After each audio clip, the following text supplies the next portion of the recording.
तो अब हम देखेंगे किंगडम फर्स्ट किंगडम में आता है मोनेरा। तो मोनेरा जो है वो सारे टाइप्स के बैक्टीरिया और ब्लू अलगीज जो है उसमें प्रेजेंट रहेंगे। वो सारे जो बैक्टीरियाज और ब्लू अलगीज इंक्लूड रहेंगे उसमें, तो वो किंगडम है हमारा मोनेरा। तो कैरेक्टरिस्टिक्स क्या है मोनेरा की, अभी हम वो देखेंगे। तो कैरेक्टरिस्टिक्स पहली ये है मोनेरा की कि सारे यूनिसेलुलर होते हैं मोनेरा के किंगडम के सारे बैक्टीरियाज और अलगी। उसके बाद वो ऑटोट्रॉपिक भी हो सकते हैं या तो हेट्रोट्रॉपिक भी हो सकते हैं, मतलब उनका मोड ऑफ न्यूट्रिशन ऑटोट्रॉपिक भी हो सकता है या तो हेट्रोट्रॉपिक भी हो सकता है। ऑटोट्रॉपिक मतलब जो खुद का फूड खुद बनाते हैं, हेट्रोट्रॉपिक मतलब जो खुद के फूड के लिए किसी और के ऊपर डिपेंड रहते हैं, जैसे कि एनिमल्स और ह्यूमन बींग्स। और ऑटोट्रॉपिक मतलब प्लांट्स जो खुद का फूड खुद बनाते हैं by using a photosynthesis, by using a process of photosynthesis. उसके बाद की कैरेक्टरिस्टिक्स है कि ये जो मोनेरा है they are a prokaryotic cells without distinct nucleus और सेल ऑर्गेनेल्स। ठीक है, तो ये हो गया हमारा first kingdom monera. Next second kingdom है हमारा प्रोटिस्टा। ठीक है, तो इसमें प्रोटिस्टा में जो है वो हमारे जो वॉलवॉक्स, पैरामोशियम, अमीबा, ठीक है, यूग्लिना, ये सारे आएंगे। तो प्रोटिस्टा जो अगर हमको देखना है तो हमको क्या करना पड़ेगा, एक पॉन्ड वाटर लेना पड़ेगा ग्लास लाइट पे, और उसको अगर हमने हाई पावर या लो पावर माइक्रोस्कोप के अंडर अगर हमने उसको देखा तो हमको इरेगुलर शेप के माइक्रोब्स दिखेंगे। ठीक है, उसमें अमीबा भी रह सकता है। तो हम अभी उसकी कैरेक्टरिस्टिक्स देखते हैं। फर्स्ट कैरेक्टरिस्टिक्स है कि single celled well defined nucleus होती है इनमें, जो एनक्लोज्ड होती है न्यूक्लियर मेम्ब्रेन में। तो ये प्रोटिस्टा जो है वो सिंगल सेल्ड ऑर्गेनिजम्स हैं जिनमें वेल डिफाइंड न्यूक्लियस होती है न्यूक्लियर मेम्ब्रेन के अंदर।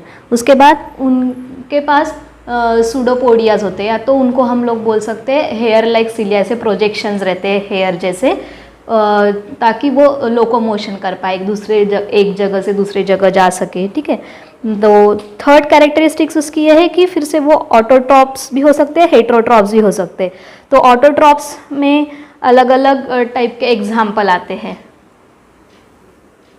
तो ये प्रोटिस्टा किंगडम के एग्जाम्पल है वॉलवॉक्स, पैरामोशियम, अमीबा। ठीक है, तो वॉलवॉक्स जो है वो ऑटोट्रॉपिक मोड में आते हैं। ठीक है, उनका न्यूट्रिशन जो है ऑटोट्रॉपिक न्यूट्रिशन है। उसके बाद हेट्रोट्रॉपिक में आएंगे अमीबा और पैरामोशियम, और उसमें यूग्लिना भी होता है ये किंगडम में प्रेजेंट। तो ये सारे कैरेक्टरिस्टिक्स हो गए हमारे प्रोटिस्टा के। नेक्स्ट जो हमारा किंगडम है वो है फंगी। तो फंगी हमको कहाँ पे मिलती है, मतलब फंगाई हमको कहाँ पे फाइंड आउट होता है। तो अगर आपने 2-3 दिन ऐसे ही रोटी या चपाती अगर हमने एयर टाइट कंटेनर में रख दी और 2-3 दिन के बाद अगर हम उसको खोलते हैं तो आपको पता है कि उसके ऊपर जैसे अलग से प्रोजेक्शन, जैसे थ्रेड लाइक स्ट्रक्चर के जैसे फंगस ऐसे ग्रो होता है, तो वो होता है फंगाई। ठीक है, तो अभी हम देखेंगे कि फंगाई की कैरेक्टरिस्टिक्स क्या है।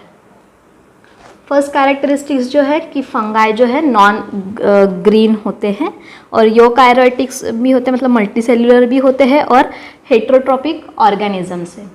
सेकेंड कैरेक्टरिस्टिक्स ये है कि वो सैप्रोट्रॉप्स होते हैं। सैप्रोट्रॉप्स का मीनिंग ये होता है कि वो जो अपना खुद का खाना है वो सड़े हुए जो सब चीज़ें होती है, या हम उसको इंग्लिश में बोलते हैं डिकेइंग ऑर्गेनिक मैटर। ठीक है, जो डिकम्पोज होते रहता है उससे वो अपना खाना लेते हैं, इसीलिए हम उनको बोलते हैं सैप्रोट्रॉप्स। और इसीलिए हम उसको क्या बोलते हैं, हेट्रोट्रॉपिक ऑर्गेनिजम्स भी बोलते हैं, क्योंकि वो डिकेइंग मैटर के ऊपर डिपेंड है अपना खाना बनाने के लिए। उसके बाद की कैरेक्टरिस्टिक्स ये है कि उनकी जो सेल वॉल रहती है वो टफ एंड कॉम्प्लेक्स शुगर से बनी हुई रहती है, और उसको ही हम लोग बोलते हैं चिटिन। नेक्स्ट कैरेक्टरिस्टिक्स ये है कि फंगाई जो होते हैं उनके पास ऐसे थ्रेड लाइक दिखते हैं, वो ऐसे धागे धागे जैसे, और उनकी बहुत सारे जो न्यूक्लियस है वो साइटोप्लाज्म में प्रेजेंट रहती है। तो हम इसका जो एग्जाम्पल है वो होता है ईस्ट, जो हम लोग बेकरी प्रोडक्ट्स में यूज़ करते हैं।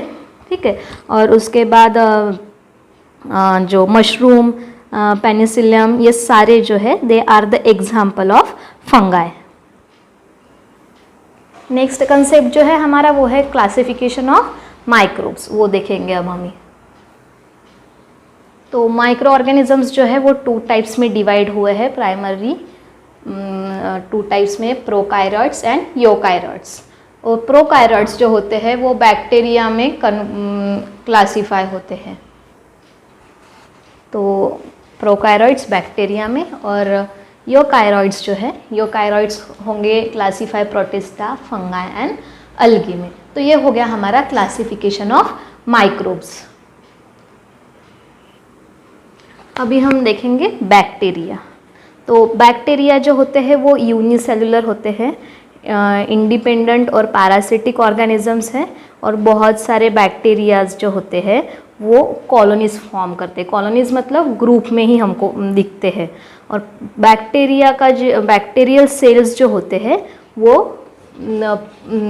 प्रोकायरियोटिक सेल्स होते हैं, ठीक है। मतलब वो प्रोकायरियोटिक मतलब यूनिसेलुलर होते हैं विथ अ सेल वॉल, लेकिन उनकी अलग अलग न्यूक्लियस भी होती है, और कई कई पे सेल ऑर्गेनिल्स जो होते हैं वो अपसेंट भी रह सकते हैं बैक्टीरिया में। और उनका जो रिप्रोड्यूस होने का जो तरीका है, मतलब रिप्रोडक्शन जो है उनका, वो सिंपल बाइनरी फिजन में होता है, ठीक है। सिंपल बाइनरी फिजन मतलब 2 इसमें ये हो जाएगा डिवाइड, और उसका फिर रिप्रोडक्शन होगा। और मतलब उसके बाद जो है वो बैक्टीरिया जो हमारे होते हैं वो फेवरेबल कंडीशंस में ही बहुत ज़्यादा ये हो जाते हैं, ग्रो होते हैं एकदम विगरसली, मतलब फास्ट ग्रो होते हैं, और उनका नंबर भी डबल होते रहता है 20 मिनट्स में। तो ये सारी हमने जो अभी देखा है वो सब है बैक्टीरिया के बारे में। तो हमको बैक्टीरिया के बारे में क्या क्या ध्यान में रखना है कि बैक्टीरिया यूनिसेलुलर होते हैं, उसके बाद वो कायरेटिक होते हैं जिसमें सेल वॉल प्रेजेंट रहती है, और अलग अलग न्यूक्लियस भी रहता है, बट सेल ऑर्गेनल्स कोई बैक्टीरिया में प्रेजेंट रहता है या तो नहीं रहता है। उसके बाद उनका रिप्रोडक्शन बाइनरी फिजन से होता है, ये हमको याद रखना है। और फेवरेबल कंडीशंस में उनका रिप्रोडक्शन जो है बहुत ज़्यादा होता है, कभी कभी वो 20 मिनट्स में भी डबल होते हैं। ये हमको बैक्टीरिया के बारे में ध्यान में रखना है।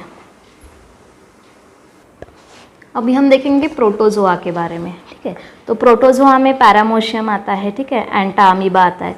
तो प्रोटोजोआ जो है, प्रोटोजोआज हमको सॉइल या फ्रेश वाटर या सी वाटर में देखने के लिए मिलते हैं।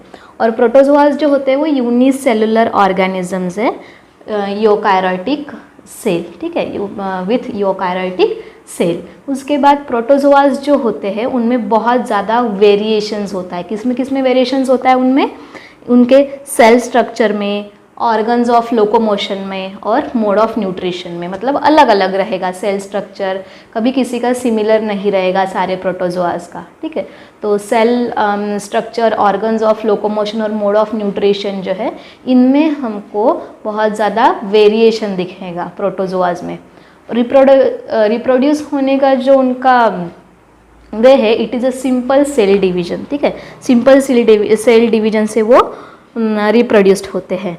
और ये जो प्रोटोजोआज है उनके एग्जांपल्स वही है, पैरामोशियम, अमीबा वो जो डर्टी वाटर में रहते हैं, एंटा अमीबा जो होता है उससे अमेबिसिस होता है, डिसीज़ होता है उससे।